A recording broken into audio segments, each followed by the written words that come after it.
For this installation, you'll need a flat-bladed screwdriver, a ratchet, 13 millimeter socket, 10 millimeter socket, and a Torx 30.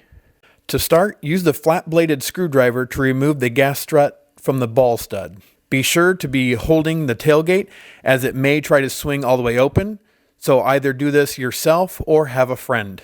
Once the gas strut is removed, remove the ball stud with a 13 millimeter deep well socket. Once the ball stud is removed, move to your right to where you will find a screw that is body color painted and use a Torx 30 to remove. Now that both the ball stud and body painted colored screw have been removed, you may begin by installing the Bronco brace limiter. On the left side where the ball stud was, put in the bolt, lock washer, and washer. Start that through the Bronco brace. Do not tighten.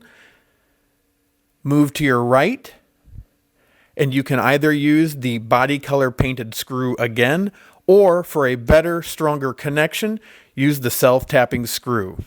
Once self-tapping screw is fairly well down, go back to the bolt, tighten it down. Once tighten on the bolt, go back to the self-tapping screw and tighten it down. No need to over-tighten, just make them extremely snug, and that should be good.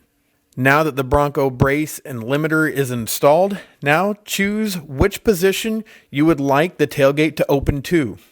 Reinstall the OEM ball stud in the position you've chosen. Tighten down. You may need to use your 13 millimeter socket to do so. Once the ball stud is tightened down, now reinstall your gas strut. And now the installation is complete. Enjoy your Bronco brace limiter.